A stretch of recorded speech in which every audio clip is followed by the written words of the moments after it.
Good morning friends, so welcome to the prelims booster session. आज का पहला topic है नेशनल सिक्योरिटी एक्ट 1980। ये टॉपिक सिक्योरिटी के लिए इम्पॉर्टेंट है और गवर्नेंस के लिए भी इम्पॉर्टेंट है। तो मणिपुर के जो गवर्नर हैं उन्होंने एक सिक्योरिटी रिव्यू मीटिंग की है, जिसमें कि उन्होंने स्टेट के लॉ एंड ऑर्डर सिचुएशन को रिव्यू किया है, पर्टिकुलरली बॉर्डर एरियाज़ में।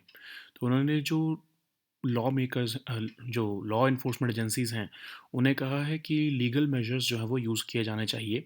नेशनल सिक्योरिटी एक्ट का जो है उसको भी यूज़ किया जाना चाहिए, ताकि जो ट्रबल मेकर्स हैं उनको जो है वो एड्रेस किया जा सके या फिर उनको उनके अगेंस्ट एक्शन लिया जा सके। और उन्होंने कहा है कि यूथ के लिए, जो मिसगाइडेड यूथ है, उनके लिए एम्प्लॉयमेंट अपॉर्चुनिटीज़ क्रिएट करना भी इंपॉर्टेंट है। तो पहले तो हम समझते हैं नेशनल सिक्योरिटी एक्ट है क्या। उसके लिए हमें हिस्टोरिकल बैकग्राउंड देखना पड़ेगा। कॉलोनियल एरा में बंगाल रेगुलेशन एक्ट एग्जिस्ट करता था 1818, जिसमें कि इंडिविजुअल्स को जिनका क्रिमिनल इंटेंट है उन्हें अरेस्ट किया जा सकता था। फिर ऐसे ही रॉयलेट रॉलेट एक्ट था, जो कि इम्प्रिजनमेंट अलाउ करता था विदाउट ट्रायल।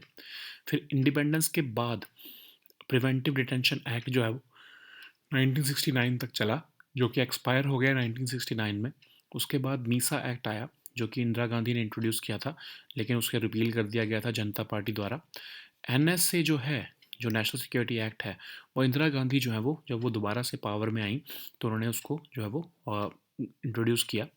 तो नेशनल सिक्योरिटी एक्ट जो है वो 1980 में इंट्रोड्यूस किया गया था, जो कि एक प्रिवेंटिव डिटेंशन लॉ है पार्लियामेंट द्वारा इनेक्टेड, जिसमें कि सेंट्रल या स्टेट गवर्नमेंट्स को एम्पावर किया जाता है कि वो इंडिविजुअल्स को डिटेन कर सकती हैं उन एक्टिविटीज़ को प्रिवेंट करने के लिए जिससे कि नेशनल सिक्योरिटी जेपरडाइज हो रही है या फिर पब्लिक ऑर्डर डिसरप्ट हो रहा है। तो अब हमारा जो कॉन्स्टिट्यूशन है, आपको पता है कि उसमें आर्टिकल 22 क्लॉज 3 है, जो कि प्रिवेंटिव डिटेंशन अलाउ करता है स्टेट सिक्योरिटी और पब्लिक ऑर्डर के लिए। आर्टिकल 22 का क्लॉज 4 है, जो कि रिस्ट्रिक्ट करता है डिटेंशन बियॉन्ड 3 मंथ्स।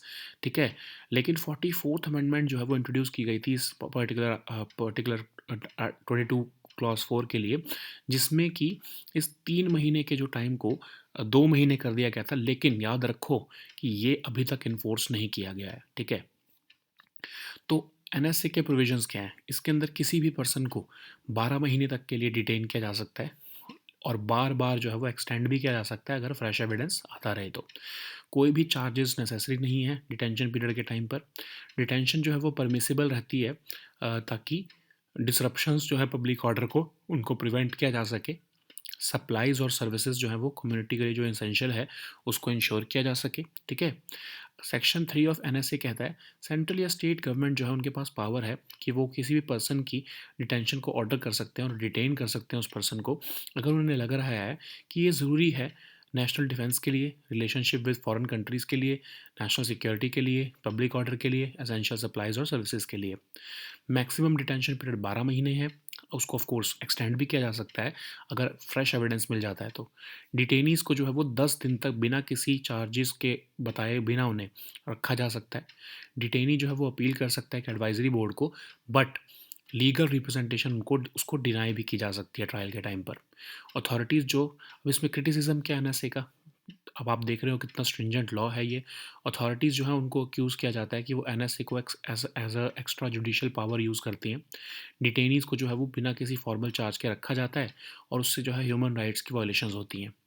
तो अभी हुआ क्या था कि मणिपुर के जो गवर्नर हैं वो एक सिक्योरिटी रिव्यू मीटिंग कर रहे थे। उन्होंने कहा कि स्टेट पुलिस को लीगल ऑप्शंस इंक्लूडिंग एनएसए जो है वो एक्सप्लोर करना चाहिए।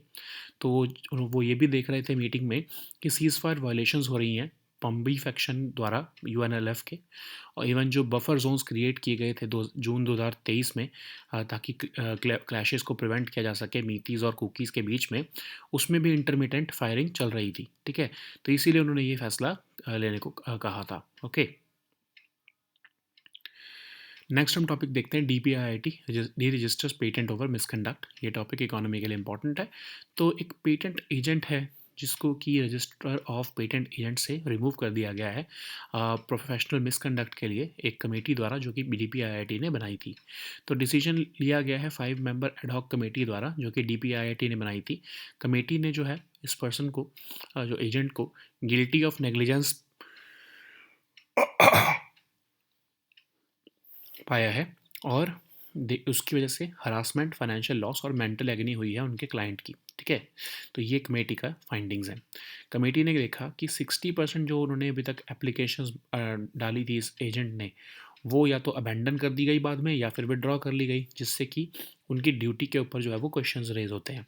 अ, जो एजेंट है उन्होंने कहा है कि उनकी मिस्टेक अनइंटेंशनल है, क्योंकि उनके पास मेंटरशिप नहीं है, उनके पास रिसोर्सेज भी कम है और वो एक सोलो प्रैक्टिशनर है, तो उनके पास जो है वो इतनी बड़ी उनको जो है सज़ा देना हार्श और डिस्प्रपोर्शनल है।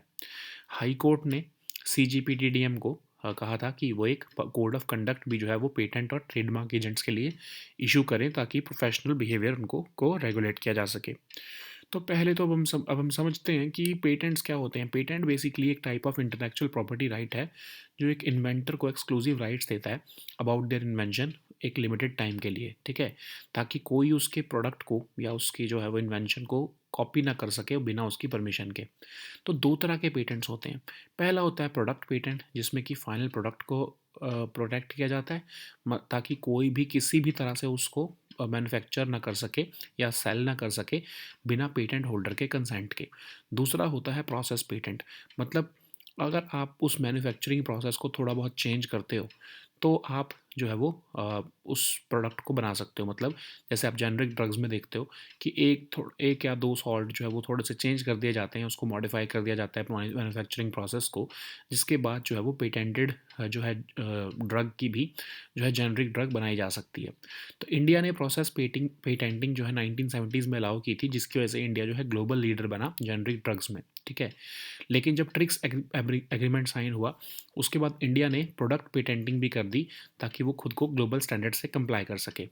तो इंडिया में जो पेटेंट एक्ट 1970 है, वो 1972 में इन्फोर्स हुआ। यंगर कमेटी की रिपोर्ट के रिकमेंडेशंस पर उसको जो है वो बनाया गया था। और इंडिया के जो इंटरनेशनल पेटेंट कमिटमेंट्स हैं, अगर हम उन्हें देखें, तो पेरिस कन्वेंशन है सबसे इम्पॉर्टेंट, जिसमें कि इंडस्ट्रियल प्रॉपर्टी के कई से एस्पेक्ट्स कवर होते हैं। फिर दूसरा है पेटेंट कॉपरेशन ट्रीटी, जिसमें कि पेटेंट की फाइलिंग को सिंप्लीफाई किया गया है अक्रॉस मल्टीपल कंट्रीज़। फिर बुडापेस्ट ट्रीटी है, जो जो माइक्रो ऑर्गेनिजम्स होते हैं उसके प्रोसेस को पेटेंट पर्पसेस के लिए जो है वो ईज़ किया गया है, ठीक है, डिपॉजिट करते हुए जब हम माइक्रो ऑर्गेनिजम्स को।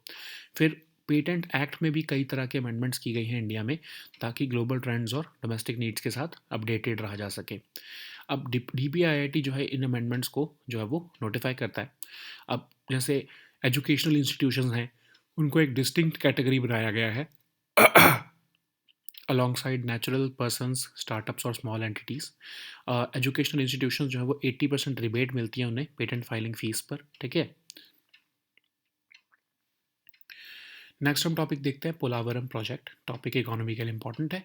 तेलंगाना गवर्नमेंट ने डिसाइड किया है कि वो एक्सपर्ट्स को रोप इन करेंगी IIT हैदराबाद से, ताकि स्टडी किया जा सके कि क्या इम्पैक्ट हो रहा है पोलावरम प्रोजेक्ट का गोदावरी रिवर पर, ठीक है।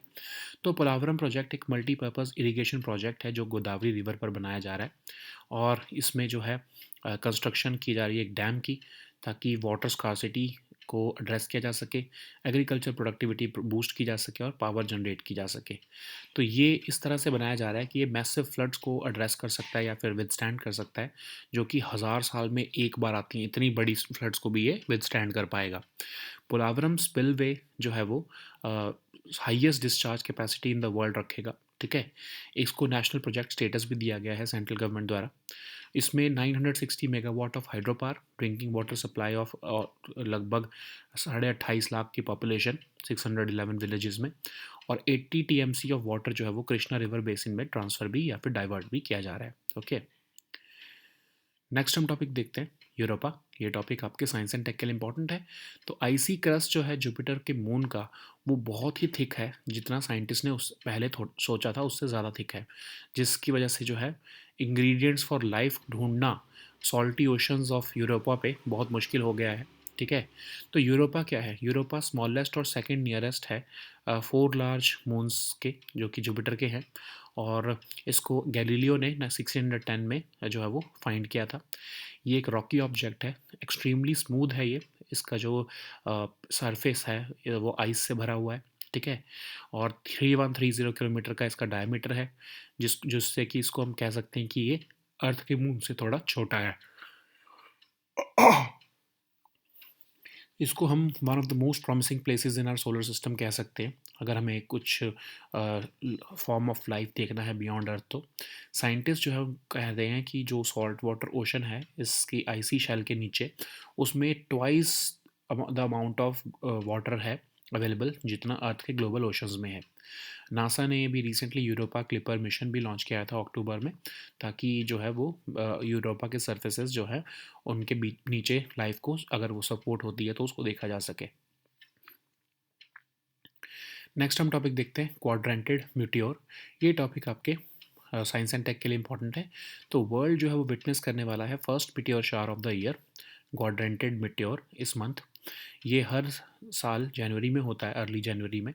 मिटियोर शावर को पहली बार ऑब्जर्व किया गया था 1830s में, और इसके जो ब्रांचेस हैं वो north east corner of boots constellation से आती हैं। इसकी पीक एक्टिविटी के टाइम पर 60 to 120 मीटियोर्स पर आवर जो है वो चलते हुए दिखते हैं हमें, ठीक है। नेक्स्ट हम टॉपिक देखते हैं export inspection council. Topic economy और गवर्नेंस दोनों के लिए इंपॉर्टेंट है। तो रिसेंटली एक्सपोर्ट इंस्पेक्शन काउंसिल ने इनिशिएट किया है एक डिटेल्ड गैप असेसमेंट स्टडी, ताकि फूड टेस्टिंग इंफ्रास्ट्रक्चर जो है वो एक्सपोर्ट्स के लिए उसको स्टडी किया जा सके। तो एक्सपोर्ट इंस्पेक्शन काउंसिल है क्या? इसको गवर्नमेंट ऑफ इंडिया ने सेटअप किया था। ऑफिशियल एक्सपोर्ट सर्टिफिकेशन बॉडी है ये इंडिया की। ये हेडेड है by a chairperson. Executive head जो है काउंसिल के, वो director of inspection and quality control उसको चेयर करते हैं। रोल जो है ईआईसी का वो ये है कि वो प्रोडक्ट्स जो कि नोटिफाई किए जाते हैं उनको क्या वो रिक्वायरमेंट्स मीट कर रहे हैं इंपोर्टिंग कंट्रीज़ की in respect of quality and safety, ये देखता है, ठीक है। मिनिस्ट्री ऑफ कॉमर्स और इंडस्ट्री जो है वो इसकी नोडल मिनिस्ट्री है। नेक्स्ट हम टॉपिक देखते हैं रानी वेलु नचियार। ये टॉपिक आर्ट एंड कल्चर के लिए इंपॉर्टेंट है। पीएम मोदी ने रिसेंटली करेजियस रानी वेलु नचियार को उनकी बर्थ एनिवर्सरी पर रिमेंबर किया है, जो कि 1730 में रामनाथपुरम में बॉर्न हुई थी। वो तमिल्स उनको वीरामंगाई कहते हैं। वो ट्रेंड थी वॉर में, ताकि वो वेपन्स की यूसेज को भी मैच कर सकें। मार्शल आर्ट्स भी उनको आते थे, ठीक है। उन्होंने कई तरह के लैंग्वेजेस इंक्लूडिंग इंग्लिश, फ्रेंच और उर्दू को मास्टर किया। उन्होंने वॉर अगेंस्ट ब्रिटिश वेज की और वो विक्टोरियस भी हुई उसमें, ठीक है। पहली ऐसी क्वीन थी जो कि freedom from the British in India के लिए फाइट किया था जिन्होंने। नेक्स्ट हम टॉपिक देखते हैं रैबिट फीवर। टॉपिक आपके सोशल इश्यूज़ के लिए इंपॉर्टेंट है। तो एक रीसेंट रिपोर्ट के मुताबिक रैबिट फीवर जो है वो बहुत तेज़ी से बढ़ रहा है। 50% राइज देखा गया है यूएस में रिसेंट ईयर्स में। इसको हम कॉमनली टुलरेमिया भी कहते हैं। एक रेयर डेडली इन्फेक्शियस डिजीज़ है ये, खासकर बच्चों में और ओल्डर मैन में भी हो सकती है। ये एक बैक्टीरियम से होती है। साइंस और सिम्टम्स इसमें जो है डिपेंड करते हैं कि कितना बैक्टीरिया बॉडी में एंटर हुआ है। इलनेस इसकी वजह से जो है वो माइल्ड भी हो सकती है या सिवियर या फिर हाई ग्रेड फीवर भी हो सकता है। स्किन अल्सर जो हैं ऑब्ज़र्व किए जाते हैं। इरिटेशन होती है, इन्फ्लेमेशन होती है आइज़ में, डिफ़िकल्टी होती है ब्रीदिंग में, सोर थ्रोट होता है, माउथ अल्सर होते हैं, ठीक है। पीपल जो है वो इन्फेक्ट होते हैं कई वजह से, इंक्लूडिंग टिक या फिर डियर फ्लाई बाइट्स। इन्फेक्शन जो है वो स्प्रेड होती है by drinking contaminated water also, ठीक है। वैक्सीनेशन जो है वो अभी तक अवेलेबल नहीं है यूएस में, लेकिन इसको एंटीबायोटिक से ट्रीट किया जा सकता है, okay.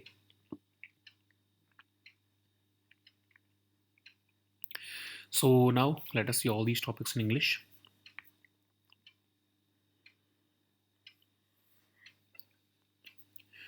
So the first topic is National Security Act 1980. This topic is important for your security section.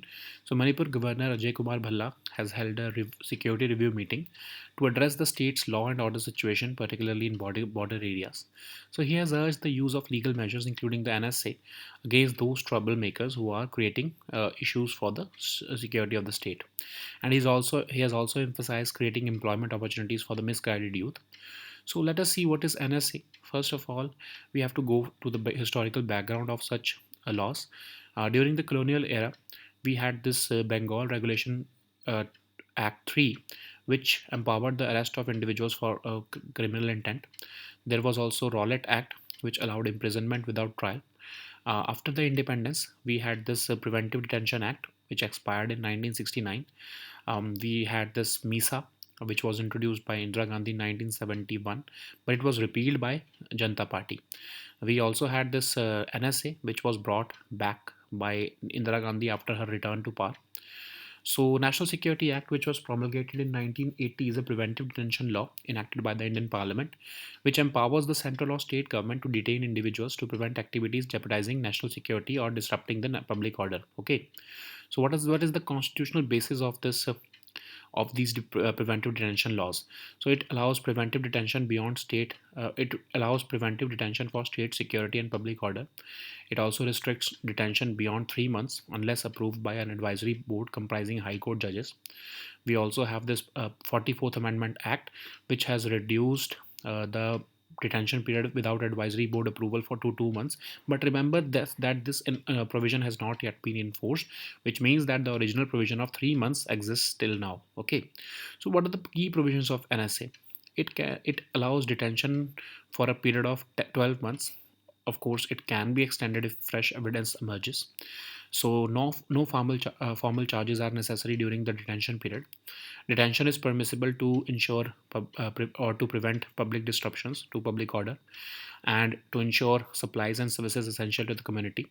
Under Section 3 of the NSA, central or state government has the power to order any of the person's detention and detain them if it thinks it necessary to prevent them from harming national defense, relationship with foreign countries, national security, public order, essential supplies and services. Okay, so what is the period of confinement?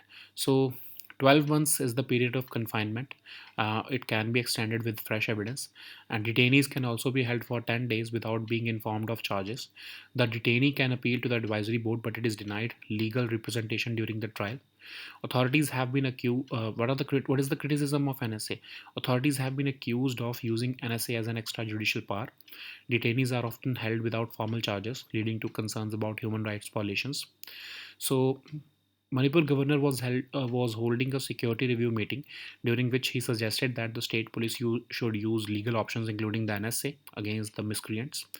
And he highlighted ceasefire. He was the meeting was highlighting the ceasefire violations by the Pambi faction of UNLF, and it was also informed that buffer zones which were created since June 2023 to prevent clashes between Meiteis and Kuki people. There was intermittent firing between the communities in these buffer zones. Okay, so the next topic is DPIIT deregisters patent over misconduct. This topic is important for your economy and governance section. So a patent agent has been removed from the register of patents for alleged professional misconduct by a committee which was formed by DPIIT. So this decision was made by a five-member ad hoc committee formed by the DPIIT under the direction of Delhi High Court. The committee found that this agent uh, was guilty of negligence, which resulted in harassment, financial loss, and mental agony for his client. The committee noted that 60% of over 100 applications which were filed by this agent were either abandoned or withdrawn. The agent has claimed that his mistake was unintentional. He has cited lack of mentorship or resources because he is a solo practitioner. High Court has therefore directed the CGPDTDM to draft and publish a code of conduct for patent and trademark agents so as to regulate their professional behavior. So, what is patent? A patent is a type of intellectual property right which grants the inventor exclusive rights over their invention for a limited time, as approved by the government. It prevents others from copying or using the invention without permission.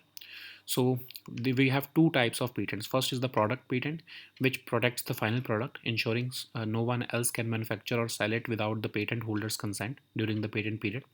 Then we have this process patent, which allows others to produce the patented product by altering the manufacturing process. So, what is the historical context in India? So, India adopted process patenting, which allowed India to become a global leader in generic drugs. So, in process patenting, as I have told you before, that you can make that product, but you have to alter the manufacturing process a little bit. Okay, so for example, if there is a patented medicine, you want to make that medicine, you have to alter some salts in it.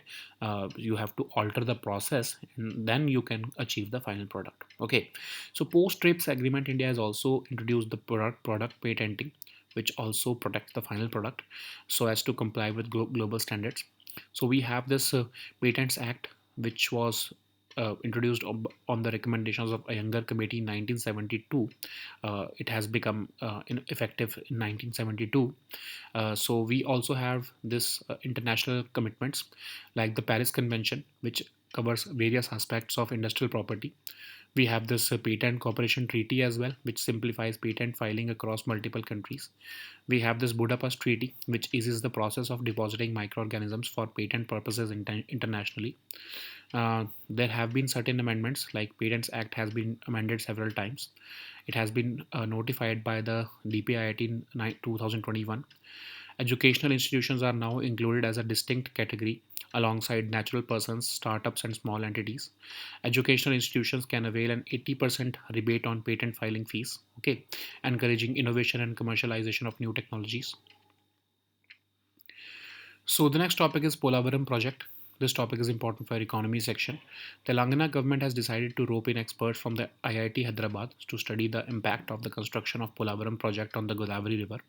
So Polavaram project is a multi-purpose irrigation project built on the Godavari River in Andhra Pradesh, so which involves the construction of a dam to address water scarcity, boost agricultural productivity, and generate power. It is designed to withstand massive floods, which could occur once in 1,000 years. The Polavaram spillway, which is said to have the highest discharge capacity in the world, it has been accorded national project status by the central government. The project also envisages the generation of 960 megawatt of hydropower drinking water supply to population of 28.5 lakh people in 611 villages, and diversion of 80 TMC of water to the Krishna River basin. Okay. So the next topic is Europa. This topic is important for your science and tech section. So the icy crust on Jupiter's moon Europa is much thicker than scientists had previously thought, which could quash the hope of finding the ingredients for life in the salty oceans beneath its surface. So what is Europa? It is the smallest and second nearest of the four large moons of Jupiter, which has been discovered by Galileo in 1610. It is a rocky object which is covered with extremely smooth, elaborately patterned surface of ice. It has a diameter of 3130 kilometers, which makes it a little smaller than Earth's moon. It may be one of the most promising places in our solar system to find present day environments suitable for some form of life beyond Earth. Scientists believe that a saltwater ocean lies beneath its icy shell, holding twice as much water as Earth's global ocean. NASA has launched the Europa Clipper on October 14th, 2024, to determine whether there are places below Europa's surface which could support life. Okay. So the next topic is quadrantid meteor. This topic is important for your science and tech section. So the world is all set to witness the first meteor shower of the year, quadrantid meteor, in this month. So quadrantid meteor occurs every year in early January. This meteor shower was observed for the first time in 1830s by a Belgian astronomer. So it branches from the northeast corner of the Bootes constellation. Its peak activity can be observed with 60 to 120 meteors per hour. Okay. So the next topic is Export Inspection Council. This topic is important for your economy section and a governance section also. So recently Inspection Council has initiated a detailed gaps assessment study on food testing infrastructure for exports. It was set up by the Government of India, and it is the official export certification body of India. It is headed by a chairperson. The executive head of the council is the Director of Inspection and Quality Control, who is responsible for the day-to-day functioning of the council. The role of EIC is to ensure that products notified under the Quality Control and Inspection Act of 1963 are meeting the requirements of the importing countries in respect of their quality and safety. Okay, so it is headquartered in Delhi and it falls under the Ministry of Commerce and Industry. So the next topic is Rani Velu Nachiyar. This topic is important for your art and culture section. So recently, the Prime Minister of India, has remembered the courageous Rani Velu Nachiyar on her birth anniversary. So she was born in 1730 in Ramananthapuram, and she is known by Tamils as Viramangai. So she was trained in war to match weapons usage, martial arts, and horse riding, and archery also. She had mastered several languages, including English, French, and Urdu. In collaboration with Heather Ali and Gopal Naikar, she waged a war against the British and emerged victoriously. She was the first queen to fight for the freedom from the British in India. Okay, she also granted powers to Marudu brothers to administer the country in 1780. So the next topic is rabbit fever. This topic is important for your social issues. So, as per a recent report, rabbit fever has witnessed more than 50% rise in the US in recent years. So this is commonly known as tularemia also. It is a rare, sometimes deadly infectious disease which is seen in children between the 5 to 9 years of age group, older men, and certain American Indians or Alaskan natives. It is caused by a bacterium. The signs and symptoms of tularemia depend on how much bacteria has entered the body. The illness can be mild or severe, and it can be high grade fever also, which is a common symptom in all kinds of illnesses. Skin ulcers are observed after a tick or deer fly bite. Irritation and inflammation in eyes happen. Difficulty in breathing, sore throat, mouth ulcer are other symptoms. People can also become infected in many ways, including tick and deer fly bites and contact with infected animals like rabbits, rodents, and hares. The infection can also spread by drinking contaminated water and inhaling contaminated aerosols or agricultural and landscaping dust. Um, the vaccination for tularemia is not yet available in the US, but it can be treated with antibiotics. Okay, so these were our topics for today. We'll meet next time with new topics. Until then, goodbye and take care.